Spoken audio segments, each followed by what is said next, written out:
अस्सलाम वालेकुम hi friends, welcome to my channel KM Roshan Zameer kitchen. நான் தான் ரோஷன் ஜமீர். நீங்கள் பார்த்துட்டு KM ரோஷன் கிச்சன். ஸோ இன்றைக்கி நம்மளோட கிச்சனில் என்ன செய்யணும்னு பார்த்தீங்கன்னா 4 கிலோ மட்டன் பிரியாணி செஞ்சு காமிக்க போகிறோம். ஏற்கனவே நம்மளோட சேனலில் வந்து 4 kilo chicken biryani, 8 kilo chicken biryani, 8 kilo mutton biryani, 12 kilo, 15 kilo நிறைய recipe mutton biryani, chicken biryani போட்டிருக்கோம். 4 கிலோவில் மட்டன் பிரியாணி இல்லை. நீங்கள் பார்த்து கற்றுக்கணுன்னா இந்த ரெசிபி பார்த்து நீங்கள் கற்றுக்கலாம். 4 கிலோ இது அப்படியே டபுள் பண்ணிங்கன்னா 8 கிலோ. நம்மளோட சேனலில் 8 கிலோ ரெசிபியும் இருக்குது மட்டன் பிரியாணி. இது வந்து 4 கிலோ ரைஸ், 5 கிலோ மட்டன் வச்சு சிம்பிளாகவும் ஈஸியாக எப்படி செய்யலாம் வாங்க பார்க்கலாம்.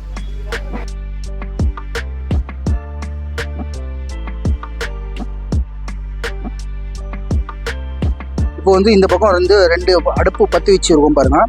ஒரு அடுப்பில் வந்து உலைக்கு தண்ணி வச்சுக்கலாம்.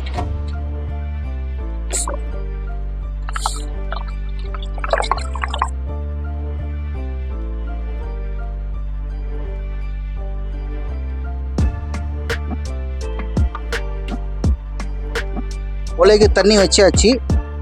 16 லிட்டர் தண்ணி போட்டுட்டு இப்போ மூடி வச்சிடலாம். இந்த பக்கம் வந்து இந்த அடுப்பில் வந்து 4 கிலோ செய்கிறதுக்காக ஒரு பாத்திரம் எடுத்து அடுப்பில் வச்சுக்கலாம். எண்ணெய் எவ்வளோன்னு பார்த்தீங்கன்னா 800 ml ரீஃபைண்ட் ஆயில் தான் யூஸ் பண்ணுறோம் நாங்கள். இப்போ அடுத்தது வந்து பட்டா, லவங்கு, ஏலக்காய் வந்து 4 கிராம். எண்ணெய் நல்லா சூடாகிடுச்சு. இப்போ கட் பண்ண வச்ச வெங்காயம் வந்து இதில் சேர்த்துக்கலாம்.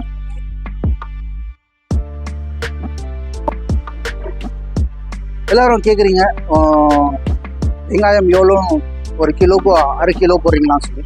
ஆமாங்க, நம்மளோட 4 கிலோ பிரியாணிக்கு 2 கிலோ வெங்காயம் வந்து போட்டிருக்கோம். நாங்கள் செய்கிற பிரியாணி மெத்தடில் வந்து 1 கிலோக்கு 1/2 கிலோ வெங்காயம் தான் நாங்கள் போடுறது. நீங்கள்லாம் கமெண்ட்ஸில் கேட்குறீங்க, அதெல்லாம் சொல்கிறேன். வெங்காயம் போட்டுட்டு ஒரு முறை நல்லா எண்ணெயில் வந்து மிக்ஸ் பண்ணி விட்டுட்டு ஒரு 15 நிமிஷம் ஆகும். நல்லா பொன்னிறமாக வதக்கணும். அடுப்பு பற்றி வச்சதுக்கு முன்னாடி வந்து பாஸ்மதி அரிசி நான் வந்து தண்ணியில் ஊற வச்சுருக்கேன். 2-3 தண்ணியில் வாஷ் பண்ணிவிட்டு ஊற வச்சுருக்கேன். நீங்கள் எல்லோரும் கமெண்ட்ஸில் கேட்குறீங்க என்ன அரிசி யூஸ் பண்ணுறீங்கன்னு சொல்லி. இந்தியா கேட் கிளாசிக் அரிசி தான் நாங்கள் யூஸ் பண்ணுறது. இந்த பக்கம் கட்டை எரி பாருங்க, இங்கே வந்து நிற்க முடியாது. அதனால் இந்த மாதிரி ஒரு மூடி எடுத்து முன்னாடி வச்சுக்கிட்டு கரண்டிக்கு துணி எடுத்து கையில் பிடிச்சிக்கின்னு வெங்காயம் வந்து திருப்பி விடணும்.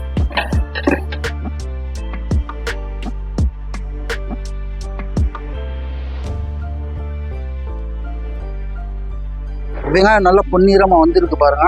இந்த ஸ்டேஜில் வந்து அரைச்சி வச்ச இஞ்சி பூண்டு பேஸ்ட்டு இதில் சேர்த்துக்கலாம். இஞ்சி பூண்டு பேஸ்ட்டு எவ்வளோன்னு கேட்டிங்கன்னா 400 கிராம் இஞ்சி, 400 கிராம் பூண்டு, ரெண்டுமே ரேஷியோவில் அரைச்சி வச்சது. இஞ்சி பூண்டு பேஸ்ட்டு போட்டுட்டு இந்த மாதிரி ஒரு 2 நிமிஷத்துக்கு இதில் வதக்கணும். அடுத்தது நல்லா மட்டன் வாஷ் பண்ணி வச்சிருக்கோம் பாருங்க. 4 கிலோ அரிசிக்கு 5 கிலோ மட்டன் இதில் சேர்த்துக்கலாம்.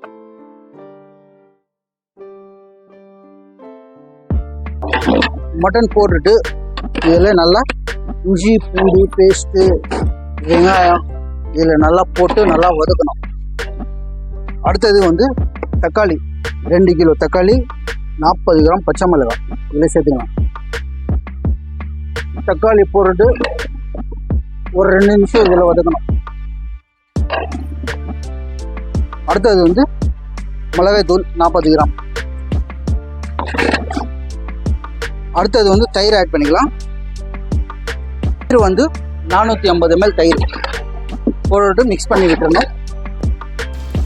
ஸோ ஃப்ரெண்ட்ஸ், இப்போ வந்து மல்லி புதினாவும் சேர்த்தாச்சு. இப்போ வந்து சுச்சுவேஷன் வந்து மழை வர மாதிரி இருந்துச்சு. அதனால் வந்து சரியாக வீடியோ கவர் பண்ண முடியல. நான் இது வந்து உங்களுக்கு டிஸ்கிரிப்ஷனில் கொடுத்துட்றேன் மெஷர்மெண்ட் எல்லாமே. இப்போ வந்து தண்ணி இதில் சேர்த்துக்கலாம். பாருங்கள், இந்த மாதிரி ஸ்டேஜ் வந்துடணும். வந்துட்டு பிறகு வந்து தண்ணி இதில் சேர்த்துக்கலாம். தண்ணி எடுத்து இந்த மாதிரி ரவுண்டு போட்டு விட்டுருந்தோம். தண்ணி எவ்வளோன்னு பார்த்தீங்கன்னா 1 லிட்டர் 400 ml தண்ணி போட்டுட்டு இப்போது மூடி வச்சுக்கலாம். ஒரு 10 நிமிஷம் மூடி வச்சுக்கலாம். 10 நிமிஷம் ஆகிடுச்சு. இப்போ ஓப்பன் பண்ணி வரலாம். எண்ணெய் நல்லா பிரிஞ்சு வந்துருக்கு. ஒரு முறை மிக்ஸ் பண்ணி விட்டுட்டு மறுபடியும் 10 நிமிஷம் மூடி வச்சுக்கலாம். பார்த்திங்கன்னா 10 நிமிஷம் ஆகிடுச்சு. இப்போ திருப்பி பார்த்தீங்களா பாருங்கள். இப்போ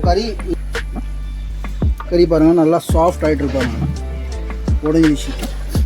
இப்போ உப்பு செக் பண்ணி பார்த்தீங்கன்னா தண்ணி எண்ணெய் நல்லா பிரிஞ்சு வந்துருப்பாருங்க. இப்போ வந்து எண்ணெயை தள்ளி விட்டுட்டு இப்போது இந்த மாதிரி மசாலா வந்து செக் பண்ணி பார்த்தீங்கன்னா கம்மியாக இருந்துச்சுன்னா உப்பு சேர்த்துக்கலாம். கரெக்டாக இருக்குது. இப்போ வந்து இந்த சமயத்தில் வந்து எலுமிச்சை சாறை வந்து இதில் சேர்த்துக்கலாம். எவ்வளோ சேர்த்துருக்கேன் நான் 3 லெமன் நார்மல் சைஸ் இருக்குது, இந்த சைஸில் நான் சேர்த்துருக்கேன். லெமன் சேர்த்துட்டு ஒரு முறை மிக்ஸ் பண்ணி விட்டுட்டு இப்போ மூடி வச்சுக்கலாம். மூடிட்டு இந்த மாதிரி எரியிற கட்டை வந்து இதில் சேர்த்துக்கணும்.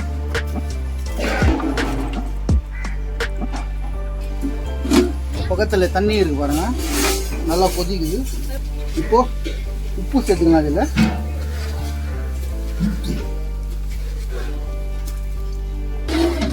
இப்போ வந்து அரிசி ஊற போட்டிருக்கோம் இல்லையா, உடச்சி எடுத்துக்கலாம்.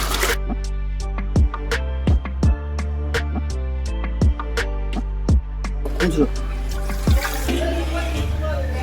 இதில் அரிசி வந்து இதை போட்டுக்கலாம்.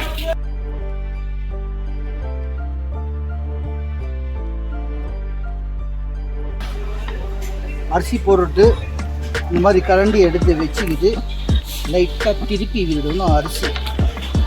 அரிசி வந்து உடையாமல் பார்த்துக்கணும்.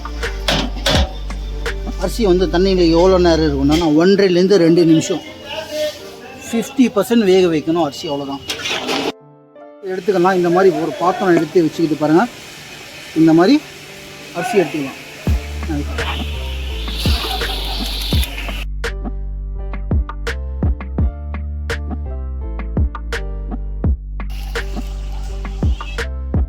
இப்போ இது ஓப்பன் பண்ணி பார்த்துங்களா பாருங்கள், எண்ணெய் நல்லா பிரிஞ்சு வந்துடுச்சு. இப்போது கரண்டி இந்த மாதிரி எடுத்து வச்சுக்கிட்டு கீழே அடிப்பிட்டுருக்கான்னு பார்த்துக்கணும். இல்லை இப்போ வந்து அந்த அரிசி இதில் சேர்த்து அரிசி இந்த மாதிரி முள்ளம் வந்து இதில் விட்டுடணும்.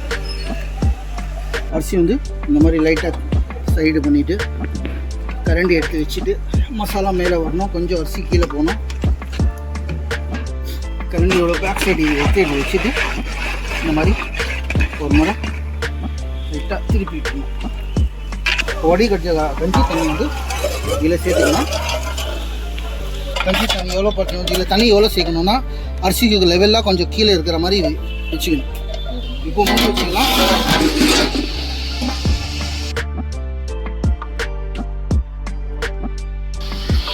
மேலே கொஞ்சம் நெருப்பு போட்டுக்கலாம்.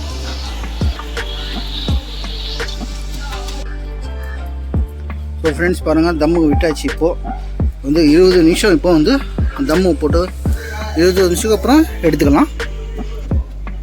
ஓகே ஃப்ரெண்ட்ஸ், 20 நிமிஷம் ஆயிடுச்சு. இப்போது பிரியாணி தம் எடுத்துக்கலாம் பாருங்கள்.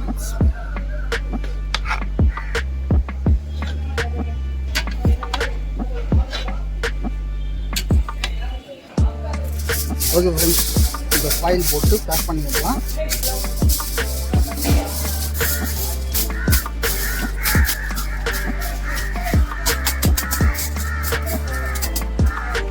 ஓகே ஃப்ரெண்ட்ஸ், இந்த மாதிரி வந்து பேக் பண்ணிவிட்டோம். இப்போது வீடியோ பிடிச்சிருந்தா லைக் பண்ணுங்கள், ஷேர் பண்ணுங்கள், மறக்காமல் நம்மளோட சேனல் சப்ஸ்கிரைப் பண்ணுங்கள்.